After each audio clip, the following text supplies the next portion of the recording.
नमस्कार, आप देख रहे हैं न्यूज रूम लाइव और मैं हूं आपके साथ आशा सरवाल। चलिए शुरुआत करते हैं न्यूज रूम लाइव की बड़ी खबर के साथ ही शुरुआत करते चले। प्रधानमंत्री आज राष्ट्र को संबोधित करेंगे। मन की बात कार्यक्रम के माध्यम से यहां पर अपना संबोधन जो है वो किया जाएगा।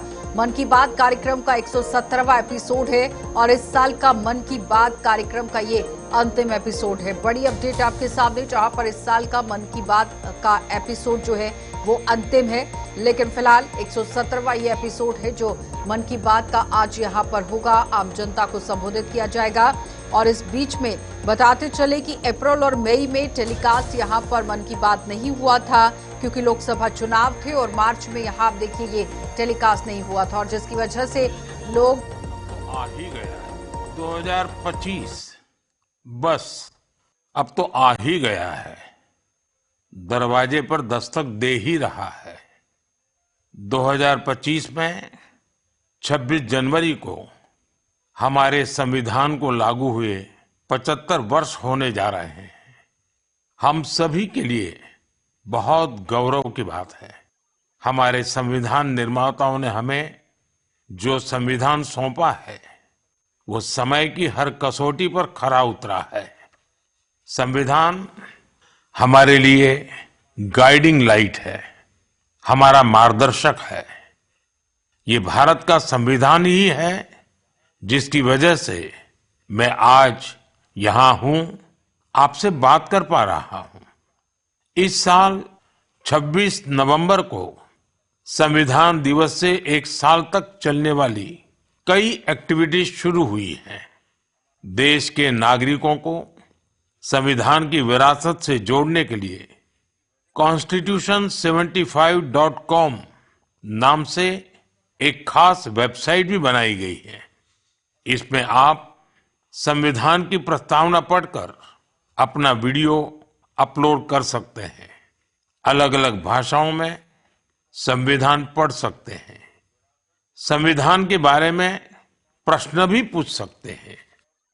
मन की बात के श्रोताओं से, स्कूल में पढ़ने वाले बच्चों से, कॉलेज में जाने वाले युवाओं से मेरा आग्रह है, इस वेबसाइट पर जरूर जाकर देखें, इसका हिस्सा बने। साथियों, अगले महीने 13 तारीख से प्रयागराज में महाकुंभ भी होने जा रहा है। इस समय वहां संगम तट पर जबरदस्त तैयारियां चल रही है। मुझे याद है, अभी कुछ दिन पहले जब मैं प्रयागराज गया था तो हेलीकॉप्टर से पूरा कुंभ क्षेत्र देखकर दिल प्रसन्न हो गया था। इतना विशाल, इतना सुंदर, इतनी भव्यता। साथियों, महाकुंभ की विशेषता केवल इसकी विशालता में ही नहीं है, कुंभ की विशेषता इसकी विविधता में भी है। इस आयोजन में करोड़ों लोग एक साथ एकत्रित होते हैं। लाखों संत, हजारों परंपराएं, सैकड़ों संप्रदाय, अनेकों अखाड़े, हर कोई इस आयोजन का हिस्सा बनता है। कहीं कोई भेदभाव नहीं दिखता है। कोई बड़ा नहीं होता है, कोई छोटा नहीं होता है। अनेकता में एकता का ऐसा दृश्य विश्व में कहीं और देखने को नहीं मिलेगा। इसलिए हमारा कुंभ एकता का महाकुंभ भी होता है। इस बार का महाकुंभ भी एकता के महाकुंभ के मंत्र को सशक्त करेगा। मैं आप सबसे कहूंगा, जब हम कुंभ में शामिल हो तो एकता के इस संकल्प को अपने साथ लेकर वापस आए। हम समाज में विभाजन और विद्वेष के भाव को नष्ट करने का संकल्प भी लें। अगर कम शब्दों में मुझे कहना है तो मैं कहूंगा, महाकुंभ का संदेश, एक हो पूरा देश। महाकुंभ का संदेश, एक हो पूरा देश। और अगर दूसरे तरीके से कहना है तो मैं कहूंगा, गंगा की अविरल धारा, न बटे समाज हमारा। गंगा की अविरल धारा, न बटे समाज हमारा। साथियों, इस बार प्रयागराज में देश और दुनिया के श्रद्धालु डिजिटल महाकुंभ के भी साक्षी बनेंगे। डिजिटल नेविगेशन की मदद से आपको अलग अलग घाट, मंदिर, साधुओं के अखाड़ों तक पहुंचने का रास्ता मिलेगा। यही नेविगेशन सिस्टम आपको पार्किंग तक पहुंचने में भी मदद करेगा। पहली बार कुंभ आयोजन में एआई चैटबॉट का प्रयोग होगा। एआई चैटबॉट के माध्यम से 11 भारतीय भाषाओं में कुंभ से जुड़ी हर तरह की जानकारी हासिल की जा सकेगी। इस चैटबॉट से कोई भी टेक्स्ट टाइप करके या बोलकर किसी भी तरह की मदद मांग सकता है। पूरा मेला क्षेत्र को एआई पावर्ड कैमरा से कवर किया जा रहा है। कुंभ में अगर कोई अपने परिचित से बिछड़ जाएगा तो इन कैमरों से उन्हें खोजने में भी मदद मिलेगी। श्रद्धालुओं को digital lost and found centre की सुविधा भी मिलेगी। श्रद्धालुओं को मोबाइल पर गवर्नमेंट अप्रूव्ड टूर पैकेजेस, ठहरने की जगह और होम स्टे के बारे में भी जानकारी दी जाएगी। आप भी महाकुंभ में जाएं तो इन सुविधाओं का लाभ अवश्य उठाएं। और हाँ, हैशटैग एकता का महाकुंभ के साथ अपनी सेल्फी जरूर अपलोड करिएगा। साथियों, मन की बात यानी MKB में अब बात KTB की। जो बड़े बुजुर्ग हैं उनमें से बहुत से लोगों को KTB के बारे में पता नहीं होगा, लेकिन जरा बच्चों से पूछिए। KTB उनके बीच बहुत ही सुपरहिट है। KTB यानी क्रश, त्रुश और बाल्टी बॉय। आपको शायद पता होगा, बच्चों की पसंदीदा एनिमेशन सीरीज और उसका नाम है KTB भारत है हम। और अब इसका दूसरा सीजन भी आ गया है। ये 3 एनिमेशन कैरेक्टर हमें भारतीय स्वतंत्रता संग्राम के उन नायक नायिकाओं के बारे में बताते हैं जिनकी ज्यादा चर्चा नहीं होती। हाल ही में इसका सीजन 2 बड़े ही खास अंदाज में international film festival of India Goa में लॉन्च हुआ। सबसे शानदार बात यह है कि ये सीरीज न सिर्फ भारत की कई भाषाओं में बल्कि विदेशी भाषाओं में भी प्रसारित होती है। इसे दूरदर्शन के साथ साथ अन्य OTT प्लेटफॉर्म पर भी देखा जा सकता है। साथियों, हमारी एनिमेशन फिल्मों की, रेगुलर फिल्मों की, टीवी सीरियल्स की पॉपुलैरिटी दिखाती है कि भारत की क्रिएटिव इंडस्ट्री में कितनी क्षमता है। यह इंडस्ट्री न सिर्फ देश की प्रगति में बड़ा योगदान दे रही है, बल्कि हमारी इकोनॉमी को भी नई ऊंचाइयों पर ले जा रही है। हमारी फिल्म एंड एंटरटेनमेंट इंडस्ट्री बहुत विशाल है। देश की कितनी ही भाषाओं में फिल्में बनती हैं, क्रिएटिव कंटेंट बनता है। मैं अपनी फिल्म और एंटरटेनमेंट इंडस्ट्री को इसलिए भी बधाई देता हूं क्योंकि उसने एक भारत श्रेष्ठ भारत के भाव को सशक्त किया है। साथियों, वर्ष 2024 में हम फिल्म जगत की कई महान हस्तियों की 100वीं जयंती मना रहे हैं। इन विभूतियों ने भारतीय सिनेमा को विश्व स्तर पर पहचान दिलाई। राज कपूर जी ने फिल्मों के माध्यम से दुनिया को भारत के सॉफ्ट पावर से परिचित कराया। रफी साहब की आवाज में वो जादू था जो हर दिल को छू लेता था। उनकी आवाज अद्भुत थी। भक्ति गीत हो या रोमांटिक सॉन्ग्स, दर्द भरे गाने हो, हर इमोशन को उन्होंने अपनी आवाज से जीवंत कर दिया। एक कलाकार के रूप में उनकी महानता का अंदाजा इसी से लगाया जा सकता है कि आज भी युवा पीढ़ी उनके गानों को उतनी ही शिद्दत से सुनती है। यही तो है टाइमलेस आर्ट की पहचान। अक्कीनेनी नागेश्वर राव गारू ने तेलुगु सिनेमा को नई ऊंचाइयों तक पहुंचाया है। उनकी फिल्मों ने भारतीय परंपराओं और मूल्यों को बखूबी प्रस्तुत किया। तपन सिन्हा जी की फिल्मों ने समाज को एक नई दृष्टि दी। उनकी फिल्मों में सामाजिक चेतना और राष्ट्रीय एकता का संदेश रहता था। हमारी पूरी फिल्म इंडस्ट्री के लिए इन हस्तियों का जीवन प्रेरणा जैसा है। साथियों, मैं आपको एक और खुशखबरी देना चाहता हूं। भारत की क्रिएटिव टैलेंट को दुनिया के सामने रखने का एक बहुत बड़ा अवसर आ रहा है। अगले साल हमारे देश में पहली बार world audio visual entertainment summit यानी वेव्स समिट का आयोजन होने वाला है। आप सभी ने दावोस के बारे में सुना होगा, जहां दुनिया के अर्थ जगत के महारथी जुटते हैं। उसी तरह वेव्स समिट में दुनिया भर के मीडिया और एंटरटेनमेंट इंडस्ट्री के दिग्गज क्रिएटिव वर्ल्ड के लोग भारत आएंगे। यह समिट भारत को ग्लोबल कंटेंट क्रिएशन का हब बनाने की दिशा में एक महत्वपूर्ण कदम है। मुझे यह बताते हुए गर्व हो रहा है, इस समिट की तैयारी में हमारे देश के यंग क्रिएटर्स भी पूरे जोश से जुड़ रहे हैं। जब हम $5 ट्रिलियन इकोनॉमी की ओर बढ़ रहे हैं, तब हमारी क्रिएटर इकोनॉमी एक नई एनर्जी ला रही है।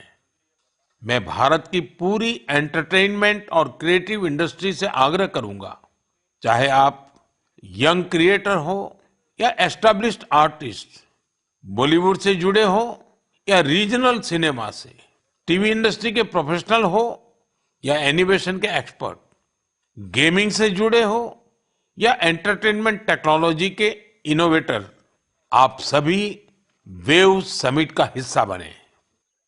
मेरे प्यारे देशवासियों, आप सभी जानते हैं कि भारतीय संस्कृति का प्रकाश आज कैसे दुनिया के कोने कोने में फैल रहा है।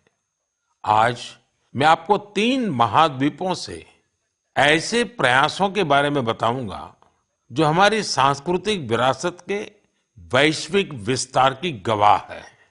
ये सभी एक दूसरे से मीलों दूर हैं, लेकिन भारत को जानने और हमारी संस्कृति से सीखने की उनकी ललक एक जैसी है। साथियों, पेंटिंग्स का संसार जितना रंगों से भरा होता है, उतना ही खूबसूरत होता है। आप में से जो लोग टीवी के माध्यम से मन की बात से जुड़े हैं, वे अभी कुछ पेंटिंग्स टीवी पर देख भी सकते हैं। इन पेंटिंग्स में हमारे देवी देवता, नृत्य की कलाएं और महान विभूतियों को देखकर आपको बहुत अच्छा लगेगा। इनमें आपको भारत में पाए जाने वाले जीव जंतुओं से लेकर और भी बहुत कुछ देखने को मिलेगा। इनमें ताजमहल की एक शानदार पेंटिंग भी शामिल है, जिसे 13 साल की एक बच्ची ने बनाया है। आपको ये जानकर हैरानी होगी कि इस दिव्यांग बच्ची ने अपने मुंह से इस पेंटिंग को तैयार किया है। सबसे दिलचस्प बात यह है कि इन पेंटिंग्स को बनाने वाले भारत के नहीं, बल्कि इजिप्ट के स्टूडेंट्स हैं, वहां के विद्यार्थी हैं। कुछ ही हफ्ते पहले इजिप्ट के करीब 23,000 स्टूडेंट्स ने एक पेंटिंग प्रतियोगिता में हिस्सा लिया था। वहां उन्हें भारत की संस्कृति और दोनों देशों के ऐतिहासिक संबंधों को बताने वाली पेंटिंग तैयार करनी थी। मैं इस प्रतियोगिता में हिस्सा लेने वाले सभी युवाओं की सराहना करता हूं। उनकी क्रिएटिविटी की जितनी भी प्रशंसा की जाए वो कम है। साथियों, दक्षिण अमेरिका का एक देश है पराग्वे। वहां रहने वाले भारतीयों की संख्या 1,000 से ज्यादा नहीं होगी। पराग्वे में एक अद्भुत प्रयास हो रहा है। वहां भारतीय दूतावास में Erica Huber free Ayurveda consultation देती है। आयुर्वेद की सलाह लेने के लिए आज उनके पास स्थानीय लोग भी बड़ी संख्या में पहुंच रहे हैं। एरिका ह्यूबर ने भले ही इंजीनियरिंग की पढ़ाई की हो, लेकिन उनका मन तो आयुर्वेद में ही बसता है। उन्होंने आयुर्वेद से जुड़े कोर्सेज किए थे और समय के साथ वे इसमें पारंगत होती चली गई। साथियों, ये हमारे लिए बहुत गर्व की बात है कि दुनिया की सबसे प्राचीन भाषा तमिल है और हर हिंदुस्तानी को इसका गर्व है। दुनिया भर के देशों में इसे सीखने वालों की संख्या लगातार बढ़ रही है। पिछले महीने के आखिर में फिजी में भारत सरकार के सहयोग से तमिल टीचिंग प्रोग्राम शुरू हुआ। बीते 80 वर्षों में यह पहला अवसर है जब फिजी में तमिल के ट्रेन टीचर्स इस भाषा को सिखा रहे हैं। मुझे ये जानकर अच्छा लगा कि आज फिजी के स्टूडेंट्स तमिल भाषा और संस्कृति को सीखने में काफी दिलचस्पी ले रहे हैं। साथियों, ये बातें, ये घटनाएं सिर्फ सफलता की कहानियां नहीं है, ये हमारी सांस्कृतिक विरासत की भी गाथाएं हैं। ये उदाहरण हमें गर्व से भर देते हैं। आर्ट से आयुर्वेद तक और लैंग्वेज से लेकर म्यूजिक तक भारत में इतना कुछ है जो दुनिया में छा रहा है। साथियों, सर्दी के इस मौसम में देश भर से खेल और फिटनेस को लेकर कई एक्टिविटीज हो रही हैं। मुझे खुशी है कि लोग फिटनेस को अपनी दिनचर्या का हिस्सा बना रहे हैं। कश्मीर में स्कीइंग से लेकर गुजरात में पतंगबाजी तक हर तरफ खेल का उत्साह देखने को मिल रहा है। संडे ऑन साइकिल और साइकिलिंग ट्यूसडे जैसे अभियानों से साइकिलिंग को बढ़ावा मिल रहा है। साथियों, अब मैं आपको एक ऐसी अनोखी बात बताना चाहता हूं जो हमारे देश में आ रहे बदलाव और युवा साथियों के जोश और जज्बे का प्रतीक है। क्या आप जानते हैं कि हमारे बस्तर में एक अनूठा ओलंपिक शुरू हुआ है? जी हां, पहली बार हुए बस्तर ओलंपिक से बस्तर में एक नई क्रांति जन्म ले रही है। मेरे लिए ये बहुत ही खुशी की बात है कि बस्तर ओलंपिक का सपना साकार हुआ है। आपको भी ये जानकर अच्छा लगेगा कि यह उस क्षेत्र में हो रहा है जो कभी माओवादी हिंसा का गवाह रहा है। बस्तर ओलंपिक का शुभंकर है वन भैंसा और पहाड़ी मैना। इसमें बस्तर की समृद्ध संस्कृति की झलक दिखती है। इस बस्तर खेल महाकुंभ का मूल मंत्र है करसायता बस्तर, बरसायता बस्तर, यानी खेलेगा बस्तर, जीतेगा बस्तर। पहली ही बार में बस्तर ओलंपिक में 7 जिलों के 1,65,000 खिलाड़ियों ने भाग लिया है। यह सिर्फ एक आंकड़ा नहीं है, यह हमारे युवाओं के संकल्प की गौरव गाथा है। एथलेटिक्स, तीरंदाजी, badminton, football, hockey, weightlifting, karate, kabaddi, kho kho और वॉलीबॉल, हर खेल में हमारे युवाओं ने अपनी प्रतिभा का परचम लहराया है। कारी कश्यप जी की कहानी मुझे बहुत प्रेरित करती है। एक छोटे से गांव से आने वाली कारी जी ने तीरंदाजी में रजत पदक जीता है। वे कहती है, बस्तर ओलंपिक ने हमें सिर्फ खेल का मैदान ही नहीं, जीवन में आगे बढ़ने का अवसर दिया है। सुकमा की पायल कवासी जी की बात भी कम प्रेरणादायक नहीं है। जेवलिन थ्रो में स्वर्ण पदक जीतने वाली पायल जी कहती हैं, अनुशासन और कड़ी मेहनत से कोई भी लक्ष्य असंभव नहीं है। सुकमा के दोरनापाल के पुनेम सन्ना जी की कहानी तो नए भारत की प्रेरक कथा है। एक समय नक्सली प्रभाव में आए पूनम जी आज व्हीलचेयर पर दौड़कर मेडल जीत रहे हैं। उनका साहस और हौसला हर किसी के लिए प्रेरणा है। कोंडा गांव के तीरंदाज रंजू सौरी जी को बस्तर यूथ आइकॉन चुना गया है। उनका मानना है बस्तर ओलंपिक दूर दराज के युवाओं को राष्ट्रीय मंच तक पहुंचाने का अवसर दे रहा है। साथियों, बस्तर ओलंपिक केवल एक खेल आयोजन नहीं है, यह एक ऐसा मंच है जहां विकास और खेल का संगम हो रहा है, जहां हमारे युवा अपनी प्रतिभा को निखार रहे हैं और एक नए भारत का निर्माण कर रहे हैं। मैं आप सभी से आग्रह करता हूं, अपने क्षेत्र में ऐसे खेल आयोजनों को प्रोत्साहित करें। हैशटैग खेलेगा भारत जीतेगा भारत के साथ अपने क्षेत्र की खेल प्रतिभाओं की कहानियां साझा करें। स्थानीय खेल प्रतिभाओं को आगे बढ़ने का अवसर दें। याद रखिए, खेल से न केवल शारीरिक विकास होता है, बल्कि ये स्पोर्ट्समैन स्पिरिट से समाज को जोड़ने का भी एक सशक्त माध्यम है। तो खूब खेलिए, खूब खेलिए। मेरे प्यारे देशवासियों, भारत की दो बड़ी उपलब्धियां आज विश्व का ध्यान आकर्षित कर रही है। इन्हें सुनकर आपको भी गर्व महसूस होगा।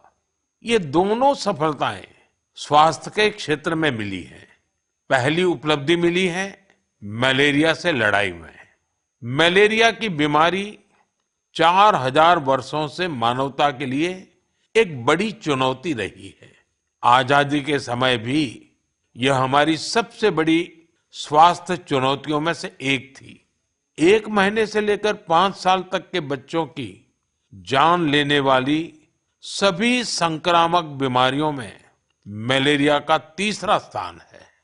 आज मैं संतोष से कह सकता हूं कि देशवासियों ने मिलकर इस चुनौती का दृढ़ता से मुकाबला किया है।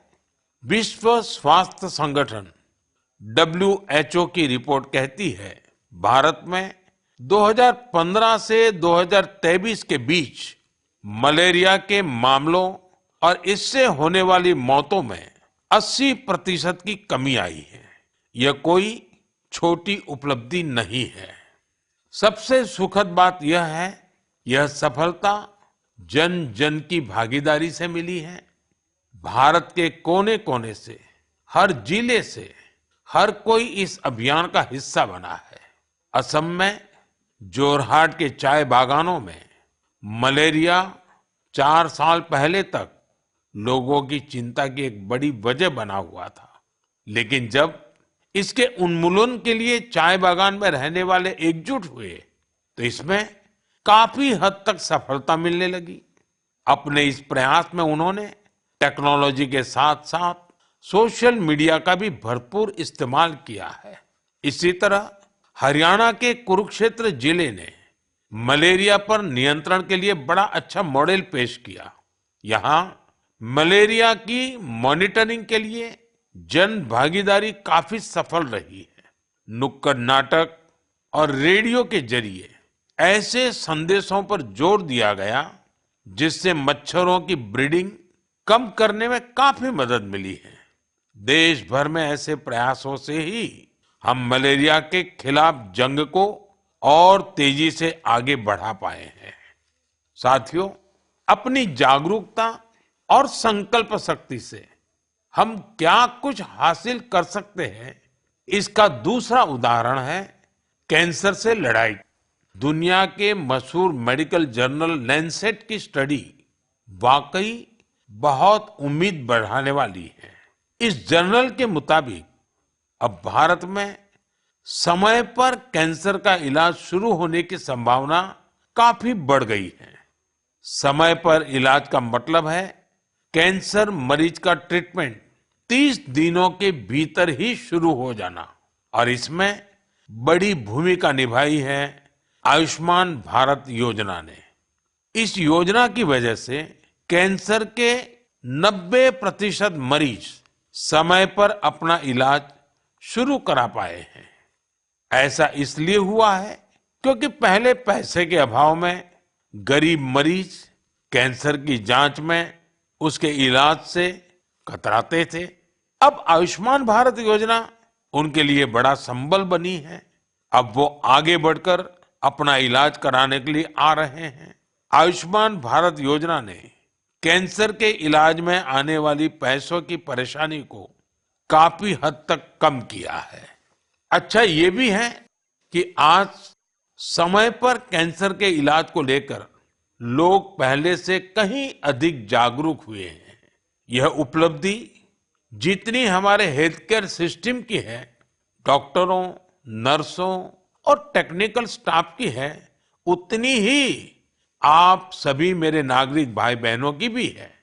सबके प्रयास से कैंसर को हराने का संकल्प और मजबूत हुआ है।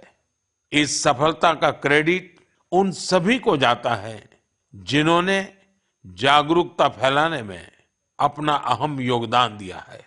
कैंसर से मुकाबले के लिए एक ही मंत्र है, अवेयरनेस, एक्शन और एश्योरेंस।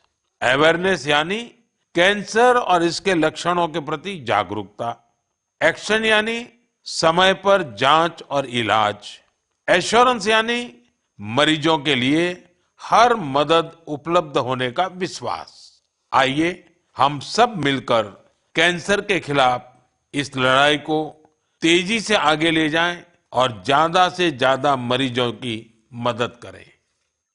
मेरे प्यारे देशवासियों, आज मैं आपको उड़ीसा के कालाहांडी के एक ऐसे प्रयास की बात बताना चाहता हूं जो कम पानी और कम संसाधनों के बावजूद सफलता की नई गाथा लिख रहा है।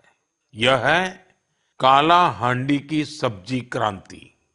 जहां कभी किसान पलायन करने को मजबूर थे, वहीं आज कालाहांडी का गोला मुंडा ब्लॉक एक वेजिटेबल हब बन गया है।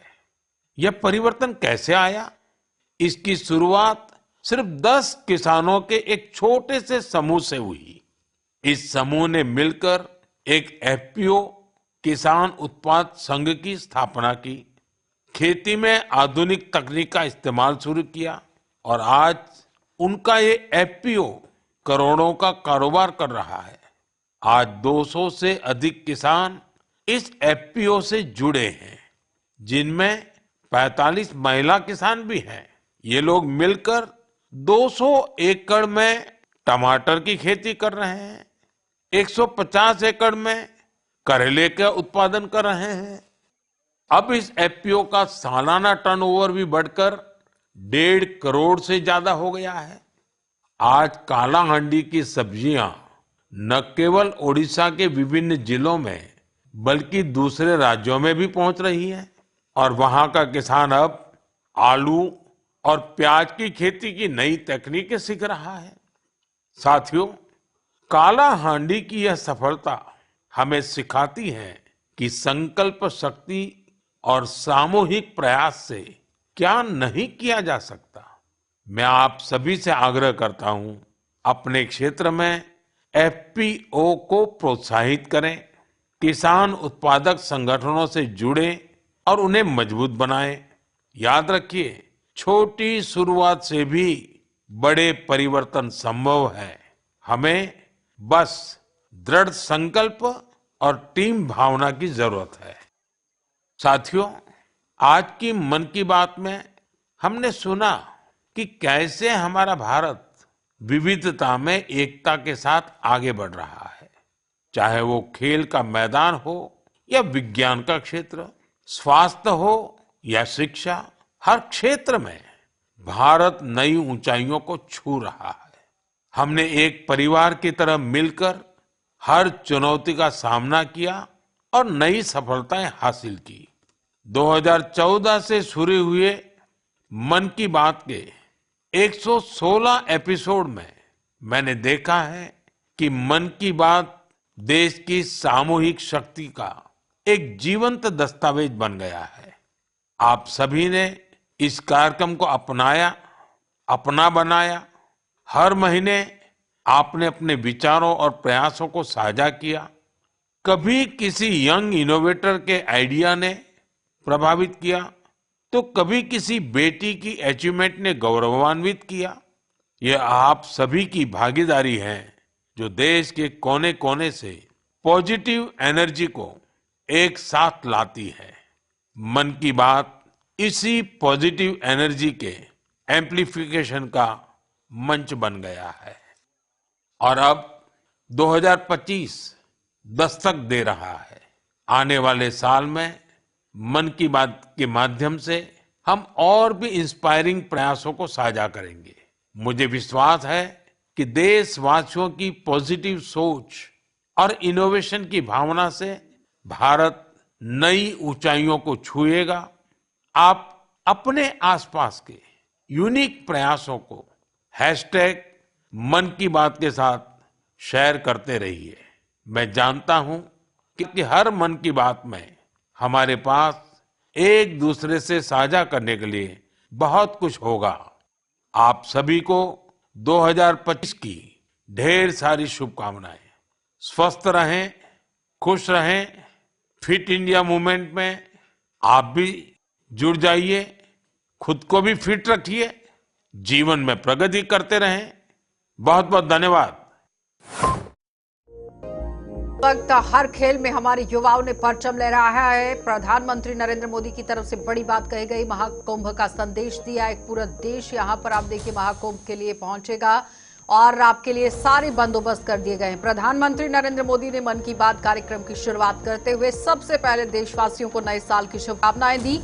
प्रधानमंत्री नरेंद्र मोदी ने अपने संबोधन में कहा कि 2025 बस अब शुरू हो गया है, इसकी शुरुआत हो गई है, 25 आ गया है। 2025 में 26 जनवरी को संविधान लागू हुए 75 साल पूरे हो रहे हैं। ये हमारे लिए गर्व की बात है।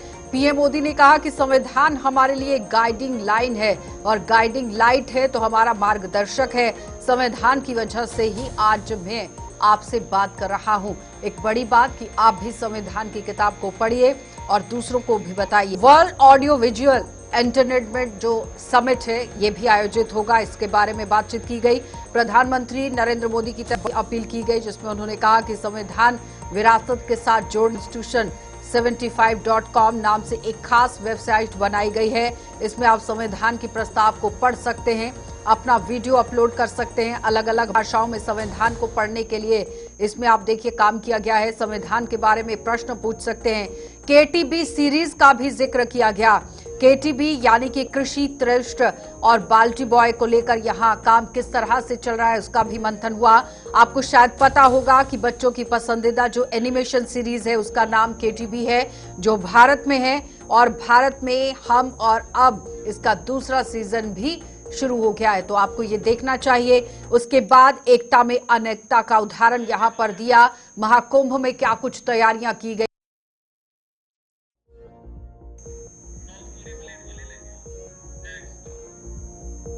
तो फिलहाल एक और बड़ी खबर आपके बताते चले, जहां पर आप देखिए किस तरह से आप देखिए दक्षिण कोरिया में विमान हादसा हुआ है और हादसे में 189 लोगों के मरने की आशंका यहां पर जताई गई है। 2 लोगों को जिंदा बचाया गया है, लेकिन इस बीच में 85 यात्रियों के शव बरामद कर लिए गए हैं। इस वक्त की बड़ी अपडेट आपके सामने, जहां पर 175 यात्री, 6 क्रू मेंबर भी हैं। साउथ कोरिया में आज बैंकॉक से आ रही जेजू एयर की एक फ्लाइट मुआन इंटरनेशनल एयरपोर्ट पर क्रैश हो गई। हादसे में 181 लोगों में से 85 लोगों के शव बरामद हुए हैं। 2 लोगों को जिंदा बचा लिया गया है। लैंड करने के बाद प्लेन रनवे पर फिसलता हुआ एयरपोर्ट की दीवार के साथ टकरा गया और क्रैश हो गया। इस वक्त की बड़ी अपडेट आपके सामने, जहां पर दक्षिण कोरिया के अंदर एक बड़ी घटना पेश आई है, जहां पर आप देखिए किस तरह से दक्षिण कोरिया के अंदर विमान एयरपोर्ट पर क्षतिग्रस्त हो गया है। दीवार के साथ टकराने के बाद ये बड़ी घटना सामने आई।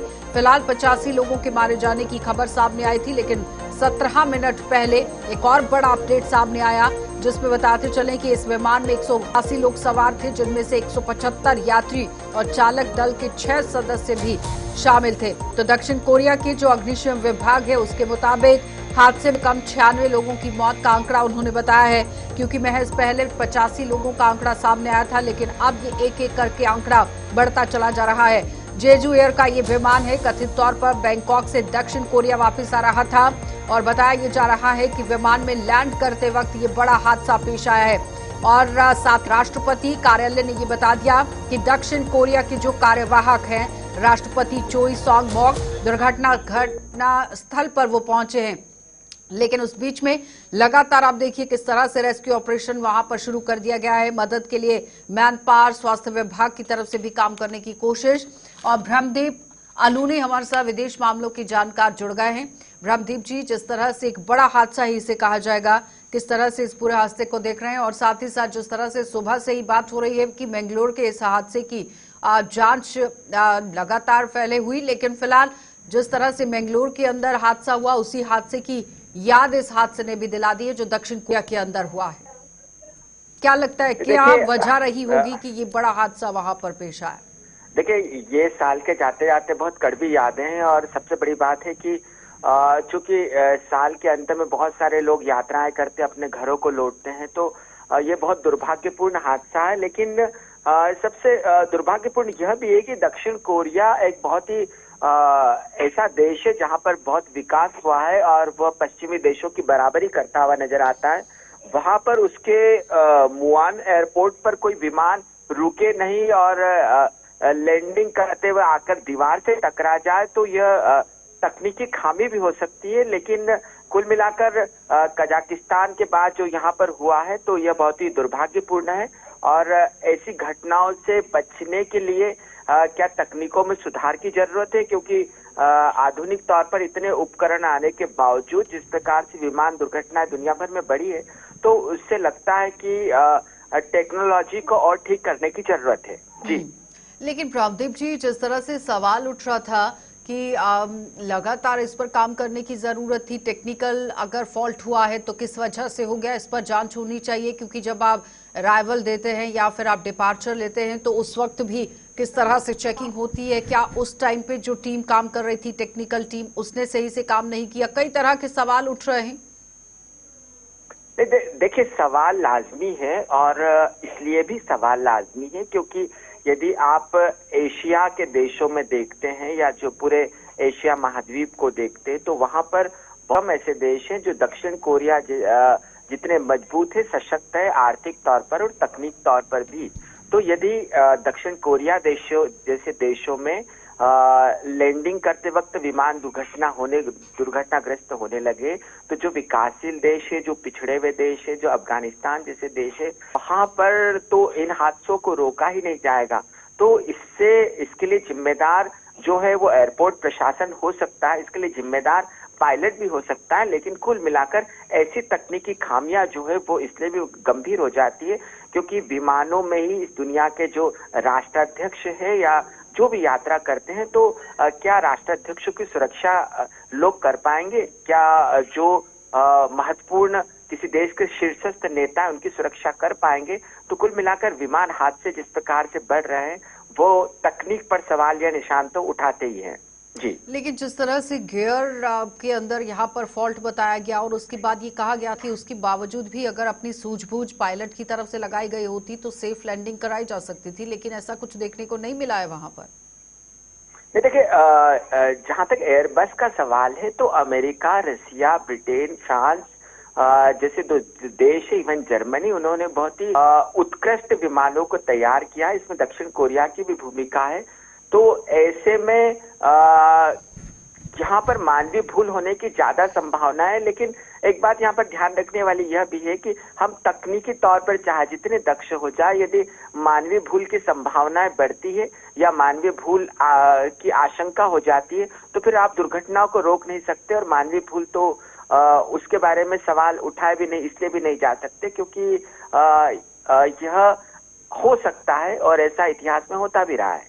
ठीक है, ब्रह्मदीप जी, बहुत बहुत धन्यवाद जुड़ने के लिए। और फिलहाल विदेश मामलों के जानकार हमारे साथ जुड़े हुए थे जो बता रहे हैं कि किस तरह से ये बड़ा हादसा पेश आया। लेकिन फिलहाल दक्षिण कोरिया के बाद एक और विमान हादसा, कनाडा का विमान भी दुर्घटनाग्रस्त हुआ है। इस तरह से बड़ी अपडेट आपके सामने, जहां पर किसी के हाथ होने की फिलहाल खबर नहीं है, लेकिन इस वक्त दुखद खबर दक्षिण को मिली और उसके साथ ही कनाडा से भी बड़ी खबर सामने आई। पता चले कि एयरपोर्ट पर आप देखिए किस तरह से ये बड़ा हादसा, लेकिन इस बीच में कनाडा के अंदर भी अगर इस तरह से हादसा हुआ है, कोई जानी माल अभी फिलहाल नहीं हुआ है। कनाडा का विमान दुर्घटनाग्रस्त हुआ है, किसी के हताहत होने की कोई खबर नहीं है।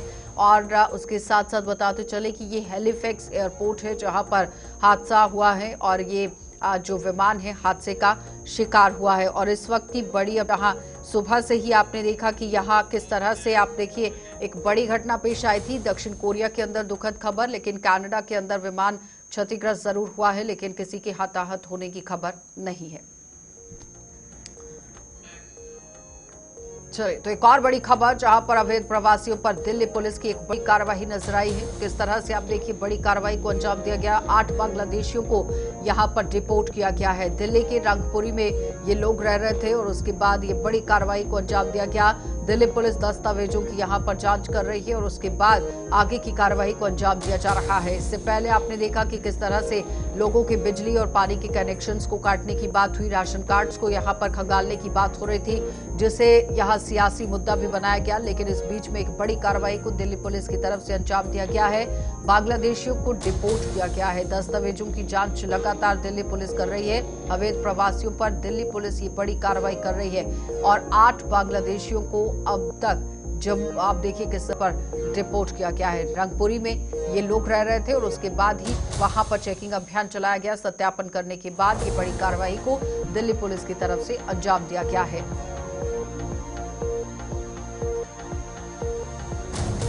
सर तौर पर आप देखिए दिल्ली के अंदर जिस तरह से बांग्लादेशियों पर एक बड़ी कार्रवाई हुई है, लेकिन साथ ही साथ ये भी बताना बहुत जरूरी कि विधानसभा चुनावों को मद्देनजर रखते हुए ये एक बड़ी कार्रवाई को अंजाम दिया गया है। अरविंद केजरीवाल की तरफ से ये बड़ा बयान जारी किया गया था कि जानबूझकर इस तरह से यहाँ पर सत्यापन कराने की कोशिश हो रही है, वोट बैंक में डाका डालने की कोशिश हो रही है और जाहिर तौर पर लोगों के राशन कार्ड खंगालने की कोशिश हुई। दस्तावेजों पर चेक लगाया गया है। रंगपुरी इलाके के अंदर ये दस्तावेज चेकिंग हुई है, जिसके बाद आप देखिए किस तरह से दिल्ली पुलिस जो है वो दस्तावेजों को खंगालती नजर आई थी। लेकिन अब आप देखिए अवैध प्रवासियों पर दिल्ली पुलिस की एक बड़ी कार्रवाई नजर आई है, जहां पर इन लोगों को डिपोर्ट किया गया है। 8 बांग्लादेशियों को डिपोर्ट किया गया है। सुरक्षा को मद्देनजर रखते हुए ये चुनौती जरूर बताए जा रहे थे और इसी को मद्देनजर रखते हुए पुलिस की तरफ से एक बड़ी कार्रवाई को अंजाम दिया गया। उज्जवल हमारे संवाददाता हमारे साथ जुड़ गए। उज्जवल, जहां विधानसभा चुनाव सर पर है दिल्ली के अंदर, लेकिन दूसरी तरफ सत्यापन का जो काम चल रहा था, बीजेपी पार्टी की तरफ से ये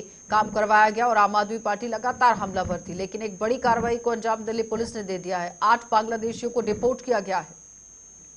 बिल्कुल ठीक कहा आपने आशा। देखिए जिस तरीके से दिल्ली के विधानसभा चुनाव नजदीक है और ऐसे में अवैध जिस तरीके से घुसपैठिए की बात लगातार जो है कहीं ना कहीं होती रही है, पार्टियां एक दूसरे के ऊपर आरोप लगाती रही हैं और इसी कड़ी में लेकिन अगर आप देखेंगे तो दिल्ली पुलिस को कहीं ना कहीं जो है वो कामयाबी जरूर मिली है।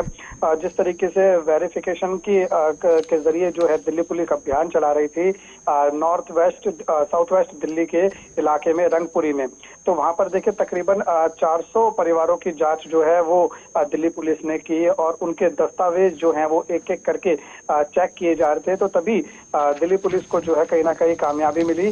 दिल्ली पुलिस ने जो है वो 8 जो अवैध तरीके से भारत में रह रहे थे बांग्लादेशी, उनको जो है कहीं ना कहीं दिल्ली पुलिस ने पकड़ा और फिलहाल उनको जो है वो जानकारी ये आ रही है कि जो कहीं ना कहीं फॉरेनर्स रीजनल रजिस्ट्रेशन ऑफिस के माध्यम से वापस जो है बांग्लादेश भेजा गया है। और देखिए जिन लोगों की जो पहचान हुई है, बांग्लादेशी नागरिकों की पहचान हुई है, उनमें से जो पहचान सबसे पहले हुई है जहांगीर वो हुई है और कहीं ना कहीं उनकी जो पत्नी है वो अपनी पत्नी के साथ परीना बेगम के साथ और उनके साथ 6 बच्चे जो थे उनके वो हिंदुस्तान में दिल्ली में अवैध तरीके से रह रहे थे और सभी जो साउथ वेस्ट दिल्ली का इलाका है रंगपुरी वहां पर आ रहे थे। देखिए पुलिस ने ये जानकारी दी है कि जो जहांगीर से ने खुद कबूला है कि वह मूल रूप से जो है वो ढाका बांग्लादेश का रहने वाला था और उसने खुद ये बताया कि वो जंगल के रास्ते और फिर उसके बाद कई एक्सप्रेस ट्रेनों का उपयोग करके भारत की सीमा में जो है वो घुसा था और फिर उसके बाद वो भारत में रहने लगा।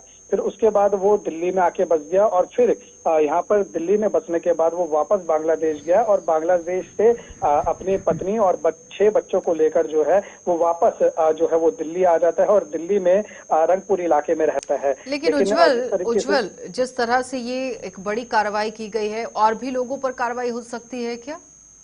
बिल्कुल, देखिए जो दिल्ली पुलिस का ये अभियान है वो लगातार चल रहा है। जैसे हमने अभी दर्शकों को जानकारी देने की कोशिश कर रहे हैं कि वेरिफिकेशन का जो काम है दिल्ली पुलिस की तरफ से किया जा रहा है और इस वेरिफिकेशन में तकरीबन 400 परिवारों की जो जांच है वो की गई थी।